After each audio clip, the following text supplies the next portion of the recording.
Shalom Bapak Ibu sekalian. Shalom. Horas. Menjual-jual. Jual-jual. Jawab. Ada yes. Ya, Bapak Ibu saudara-saudari, perkenalkan saya Pendeta Andre Purba, istri Gusur Bakti, dan sekarang melayani di kantor Sinode di KPS. Saya melayani sebagai kepala bidang pembina pelayan. Memang kita dosen ke pembinaan para pelayan, pendeta, penginjil, penatua dan piada. Anak satu dan sekarang tempat tinggal di GKPS Pagi. Kalau pernah jalan Bali atau jalan Singa, sana tempat tinggal sekarang. Demikian perkenalan singkat Bapak Ibu, dan kita bisa sambung lagi.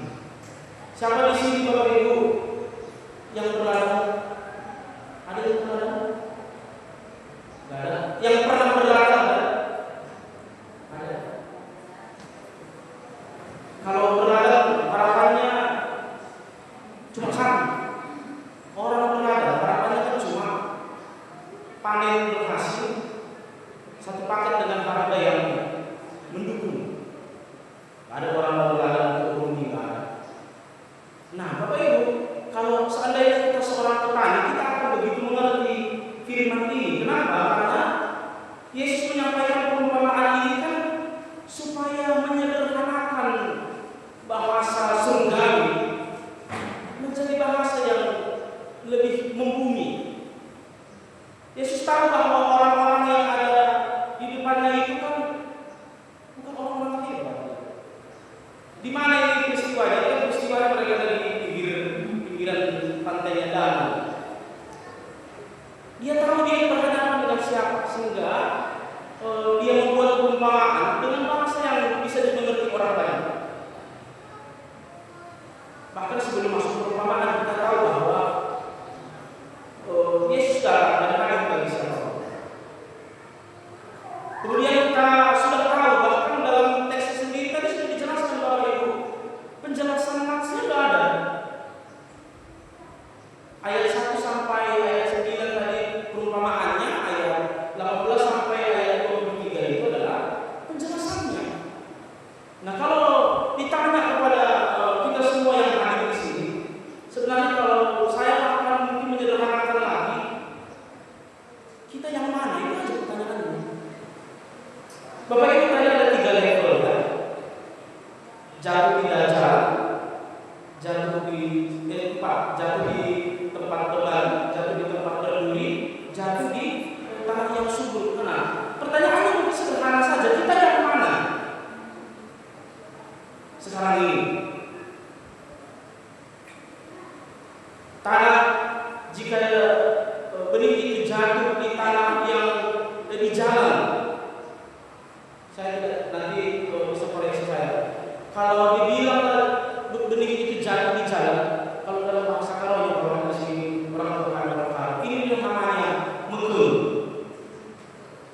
Tahu mekun? Kalau bahasa Sebangunnya, inilah yang disebut dengan jubul. Bahasa Betawi jogel. Jangan dulu masuk sempat dipilih, masuk tak sempat. Makanya begitu benih itu jatuh di jalan, burung gampang saja mengambilnya. Kenapa? Karena nggak masuk. Ini adalah gambaran orang yang bagaimana? Gambaran orang yang tahu firman, tahu, tapi tidak mau mengerti. Dia menolak untuk percaya. Dia tahu tapi menolak untuk percaya. Yang kedua, jatuh di tanah berbatu. Akarnya ada tapi sedikit. Yang ketiga, jatuh di tanah berduri, tumbuh tapi begitu ada kekhawatiran dia nggak bertumbuh dan nanti di tanah yang subur. Bapak Ibu, saya sederhanakan lagi. Sini orang center semua kan? Ada yang di luar center? Nggak ada. Menurut Bapak Ibu, orang center kalau berlalu lintas gimana?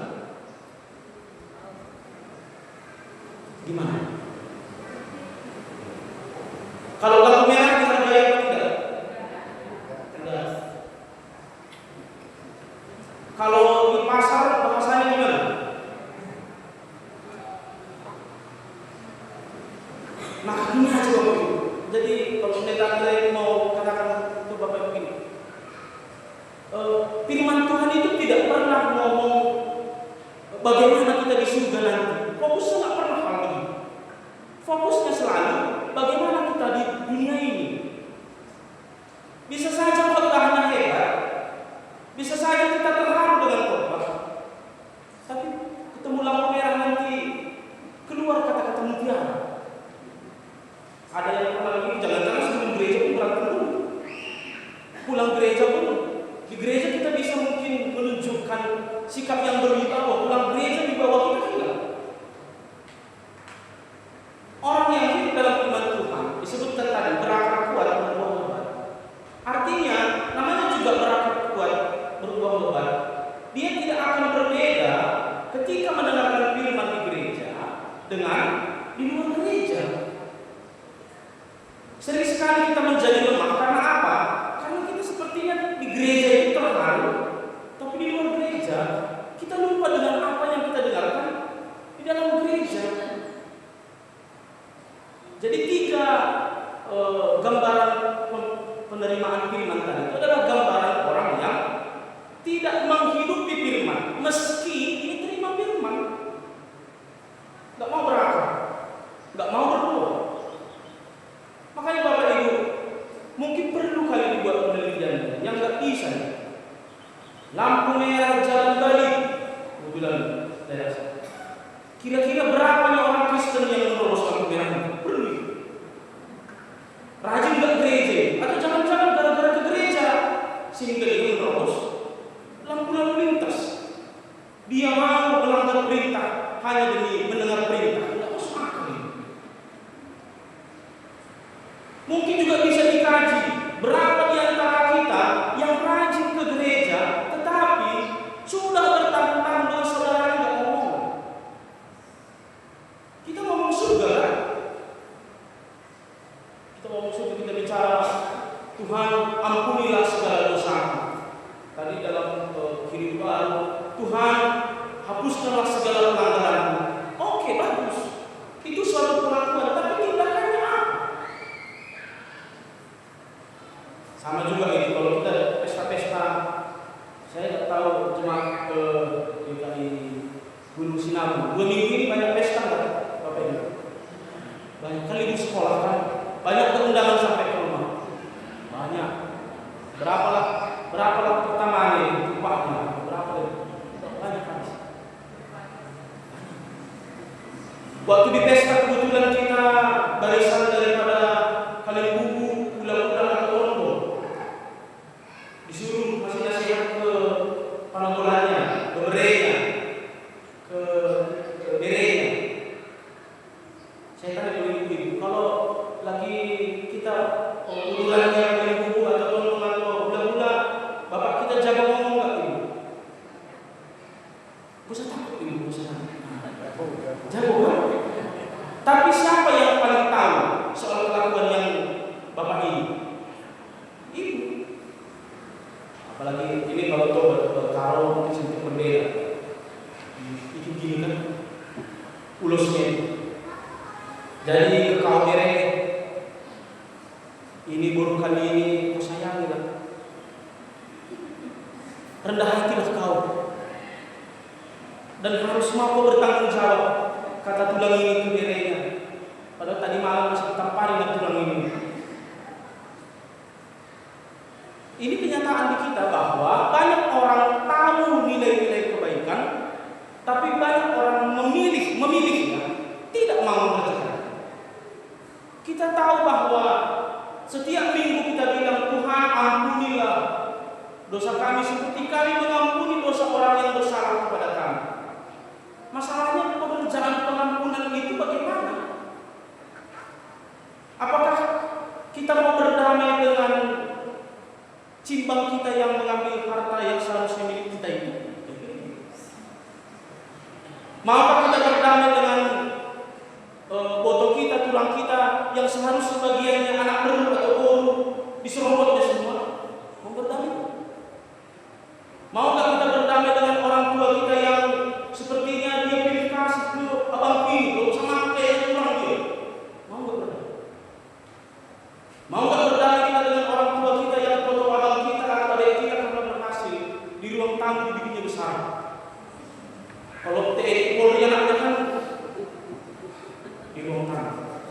Anaknya yang percuma-cuma ini nggak ada fotonya.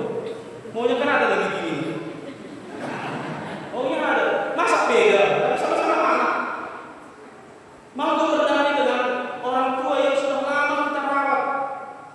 Tapi bukan kita dicari. Kan banyak begitu ya.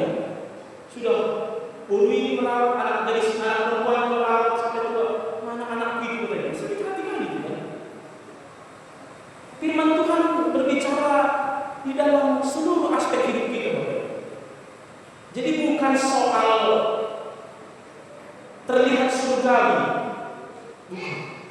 Firman Tuhan mengajari kita untuk menyatakan nuansa surgawi. Mengapa kita melakukan ini? Karena begini, siapa di sini pernah ke Indomaret? Semua. Siapa di sini pernah di Indomaret itu tulisannya dorong, ditarik pintunya? Sudah dibilang dorong. Udah jelas semua orang, masa tulisannya itu dorong? Itu masih satu kata. Sekarang mau firman Tuhan. Firman Tuhan jelas kok bilang, kasihi musuhmu. Sekarang pertanyaannya, siapa di sini yang masih punya musuh?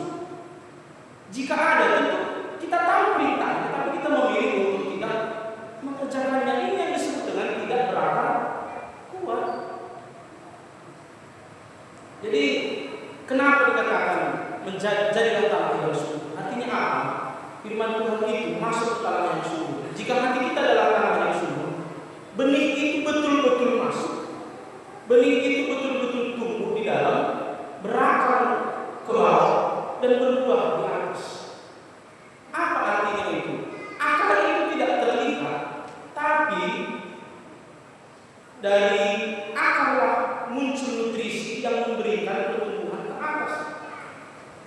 Firman Tuhan sama. Gak perlu terlihat bahwa kita orang yang rohani. Dia seperti akar. Rohani itu di dalam. Dia tidak terlihat, tapi dia tidak bisa dicapai. Buahnya yang terlihat. Maka dengan buahnya Bapak Ibu, orang akan mencicipi buahnya. Hanya orang yang bisa mencicipi buah kita. Dan orang akan katakan buahnya manis, buahnya enak, buahnya sedap untuk dinikmati. Maka Bapak Ibu menjadi pelaku firman adalah menjadi orang yang berdampak baik terhadap orang lain, dan orang lain pun akan memuji Tuhan karena kebaikan kita. Jadi bukan kita yang dipuji, tetapi orang akan memuji Tuhan karena kebaikan kita. Kalau sekali saya senang lagi karena saya foto di pembinaan, fokus ke parenting dan pembinaan keluarga suami istri kerja. Kalau ibu-ibu jumpa yang menceritakan apa?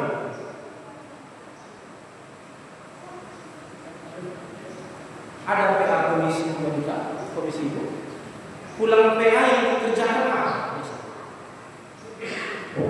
Gak usah takut Bu. Apa? Yang dibicarakan apa?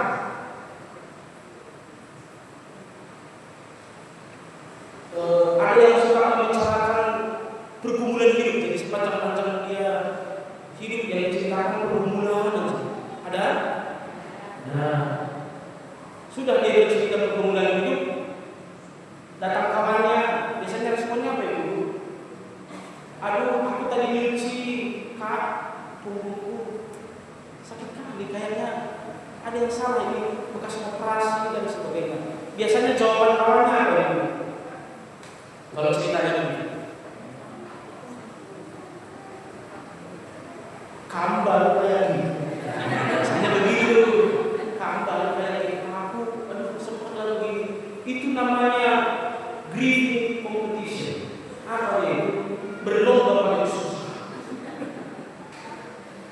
Salah itu enggak salah, tapi itu menjadi salah ketika kita hanya fokus pada penderitaan, tapi lupa memberitakan ada peran Tuhan dalam penderitaan kita. Enggak salah. Maka menjadi pemberita firman tentang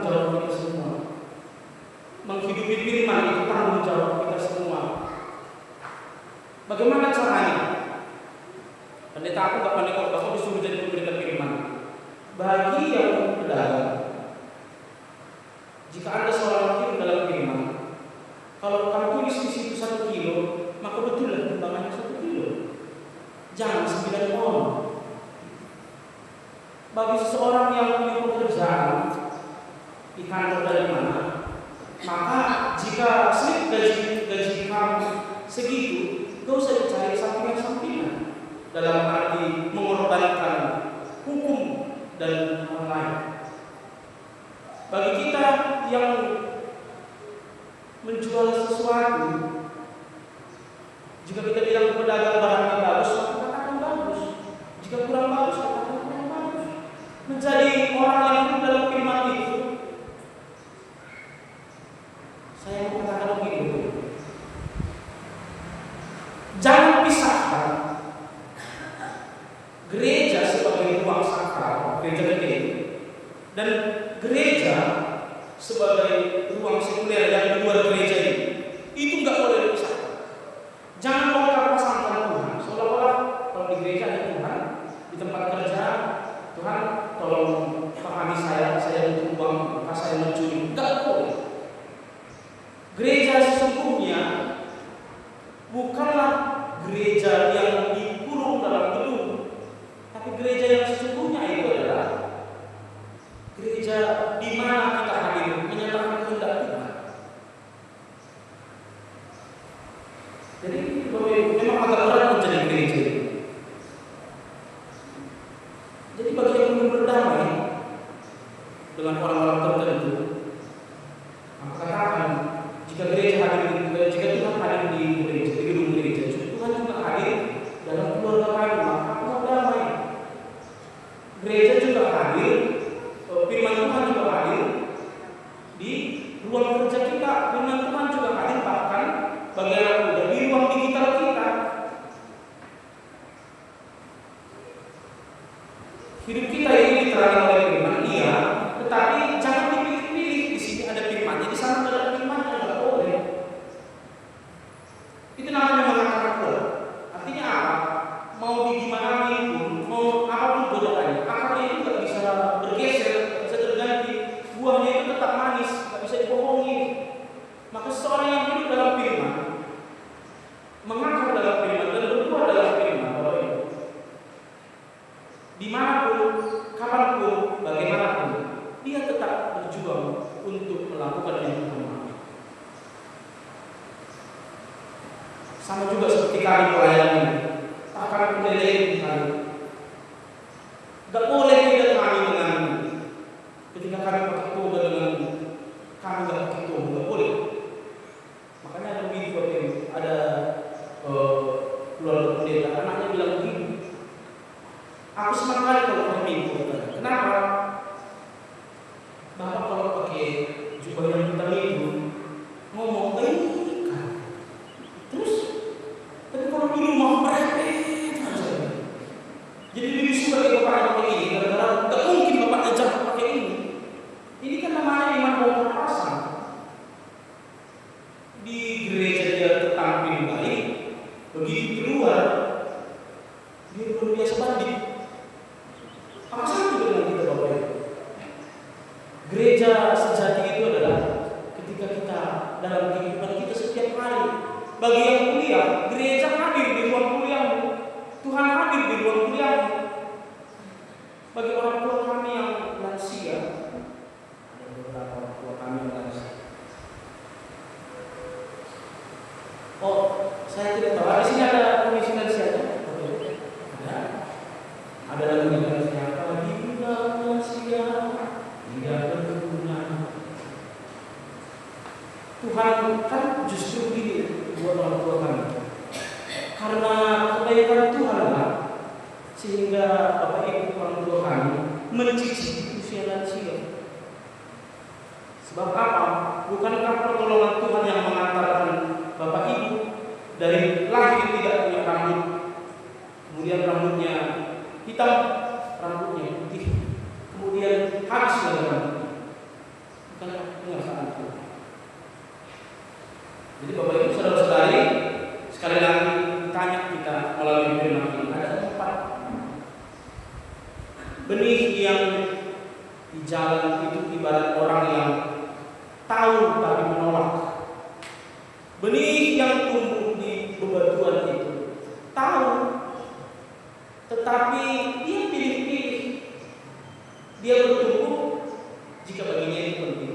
Dia nggak bertumbuh juga bagi itu nggak penting.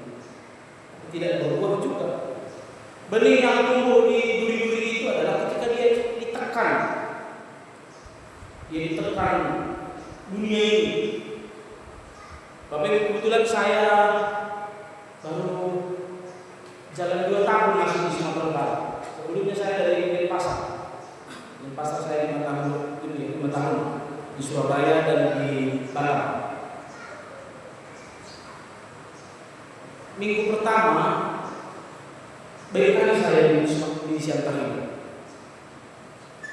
Kalau lampu merah saya berhenti, lampu hijau saya jalan. Ternyata di Siantar nggak berlaku. Lampu merah saya berhenti. Ini apa yang kejadian? Lampu merah perluasan. Kita tahu sendiri. Lampu merah berhenti. Rupanya di Siantar kalau kita lampu lalu lintas dimaki-maki apa kalau boleh bilang? Sabar, sabar. Begitulah 1 minggu, 2 minggu, 3 minggu, hingga akhirnya bulan pertama akan saya menjadi pelaku. Seperti apa tadi? Maju jadi. Kenapa? Mungkin waktu itu saya berpikir begini. Jika semua orang salah itu sepakat, maka lebih aman rasanya ikut yang salah daripada bertahan dalam kebaikan. Jika semua orang salah itu setuju pada satu hal yang salah, memang enak sekali tergoda untuk ikut yang salah tapi aman daripada bertahan jadi orang baik meski akhirnya nanti dihina orang. Inilah duritan. Saya menyadari gereja kita ini kan sangat demokratis. GKI ini kan sangat demokratis. Bahwa setiap warga Sidi ada musyawarahnya, ada sidang kan. Semua orang punya pendapat dan berhak untuk menyampaikan suaranya. Firman Tuhan berkata, menjadi orang yang tetap teguh meskipun ada dunia yang benar. Sampaikan yang benar kepada sidang jika itu benar. Gereja ini tidak boleh ada kritik. Gereja ini harus mendengar semacam-macam. Maka jika karena kita mengerjakan yang baik ada orang bersuka, bertahan menjadi orang baik. Gereja tidak boleh membungkam setiap orang yang bersuara. Tapi ingat bahwa setiap suara didengarkan, meski tidak semua suara itu disetujui, tapi kesempatan untuk berbicara ada. Maka firman Tuhan yang katakan bagi kita, buah kita adalah sampaikan, kerjakan, teguhlah pada apa yang Tuhan mau. Meski terkadang responnya itu tidak seperti yang kita harapkan. Menjadi orang yang benar di hadapan Tuhan sering sekali juga akan menjadi orang yang tidak disukai oleh orang-orang di dunia ini. Sebab apa? Tidak semua orang juga suka jika firman Tuhan ditegakkan, meski dia orang gereja. Maka Bapak Ibu, sebenarnya bisa kita sambung pada Matius 13 ini dengan perumpamaan tentang gandum dan tawa. Saya mendengarkan firman, Bapak Ibu mendengarkan firman. Tapi jika kita kaitkan dengan perumpamaan tentang gandum dan lalang, si jahat juga menaburkan benih ilalang. Gereja ini bukan kumpulan orang suci. Gereja ini adalah kumpulan orang-orang yang rindu firman Tuhan, mengubahkan dirinya. Hanya saja, sering sekali banyak juga, meskipun secara fisik dia di gereja, meskipun secara fisik dia mendengarkan firman Tuhan, tapi dia memilih untuk membesarkan orang di dalamnya. Jika gandum itu berbuah, makin tua dia makin tumbuh, maka lalang itu makin tua dia makin beriri.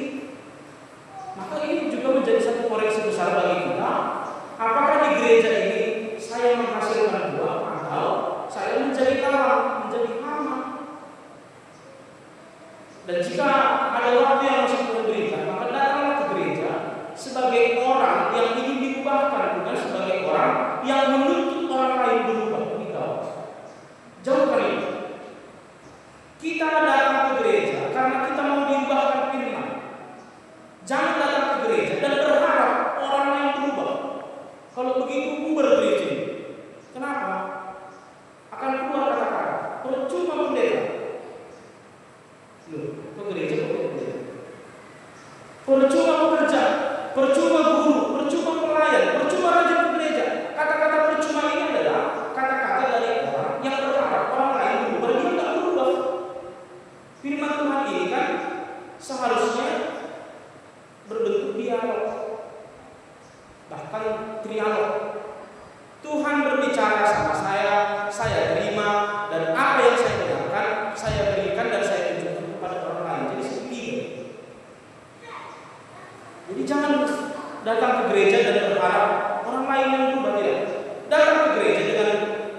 dan saya mengimani, saya mau diubahkan oleh firman Tuhan. Sehingga kalau orang lain misalnya nanti tidak seperti yang kita harapkan, katakan dalam diri kita, seperti dia yang berbuat salah, dia pun sebenarnya dalam proses diubahkan. Jadi saya tidak mau mengganggu proses perubahannya. Jadi kalau dia salah atau buruk di mata, ya karena memang juga dia butuh diperbaiki. Maka bergereja itu Bapak Ibu ibarat seperti kita datang ke satu bengkel, jangan ke satu showroom. Kalau bengkel, di bengkel kan banyak mobil, ya Bapak Ibu. Ini apa sakitnya? Bodinya bocor. Ini apa? Knalpotnya pecah. Ini apa? Banyak. Gitu loh gereja. Pendeta Andre salahnya apa? Oh, pendeta Andre pilih-pilih kasih. Tunjuk diri kita. Ini salahnya apa? Ini salahnya apa? Mau nggak diperbaiki? Tapi kalau kita bergereja seperti Solo, kita pikir gereja itu pulau orang suci. Percuma baru, desainnya jelek. Percuma baru, tapi harganya mahal. Percuma baru. Kita akan katakan begitu terus. Maka firman Tuhan katakan bagi kita seperti benih yang ditabur di tanah yang subur. Ada yang satu sering kali mungkin tidak kita perhatikan. Bukankah untuk menjadi tanah yang subur prosesnya juga panjang? Panjang ya? Tanah mereka nggak kayak tanah hijau. Ada yang pernah ke Yerusalem? Yerusalem itu curah hujannya nggak kayak kita 50-50. Dari sepanjang tahun mungkin hanya beberapa hari hujan. Bayangkan memastikan tanah yang begitu kering menjadi subur, bukan prosesnya panjang. Kita kan bikinnya cuma hati ini tanah yang subur gitu. Tapi untuk memproses tanah itu, jika tanah kering, maka harus dibentuk gundukan, rajin siram air, kemudian untuk memenuhi unsur hara yang disesuaikan. Untuk menjadikan subur itu prosesnya panjang. Baru begitu sudah subur maka layak ditanam. Sama, hati kita juga begini Bapak. Kalau kita bilang menjaga hati menjadi tanah subur, prosesnya itu penting sekali membentuk. Jadi datang ke gereja, katakan Tuhan saya mau dibawa untuk firman Tuhan. Kenapa? Ini maaf saja di hampir banyak gereja. Kenapa konflik sering terjadi di gereja? Karena setiap orang menuntut orang lain bukan menuntut diri. Ini konflik gereja. Tapi firman Tuhan itu bukan menuntut orang lain, tapi firman Tuhan itu kita terima. Kita menuntut diri kita. Aku sudah jadi Kristen sekian tahun, apa yang aku kerjakan? Aku udah Kristen sepanjang hidup saya. Anak-anak udah sampai tua ini. Tandanya saya Kristen apa? Ini jadi tantangan. Maka maulah diproses firman, maulah dibentuk oleh firman, dan mau berakar di dalam firman dan berbuah di dalam firman. Memang berat betul menjadi orang baik, tetapi Tuhan sudah katakan, siapa yang mengikut aku, ikutlah saya. Kita juga begini, siapa yang mengikut dalam firman, jadi kita pikir, kira-kira sepanjang hidup aku menjadi orang Kristen, perilaku Kristen atau tidak? Kelakuanku Kristen apa tidak? Perkataan Kristen apa tidak? Perilaku Kristiani apa tidak? Ini jadi pergumulan bagi kita. Di mana kita bisa buktikan ini Bapak Ibu? Dimanapun, tidak hanya di ruang gereja, bertetangga, bermasyarakat, berkeluarga, bergereja, di orang yang mendengarkan firman Tuhan itu menyampaikan suasana surga di mana pun dia berada. Sudah jauh-jauh aku menjadi orang Kristen. Aku sama keluarga aku kelakuan Kristen tak ada. Aku sama mertua, sama menantu, sama saudara-saudara, sama saudaranya suami, saudaranya istriku, Kristen tak kami ini. Aku sama tetanggaku, kelakuanku Kristen apa enggak? Aku di ruang kerjaku, di ladangku, di tempatku berdagang, di pajak, aku Kristen apa enggak? Atau cuma di gereja ini aja Kristen? Ini jadi tantangan dan pertanyaan yang reflektif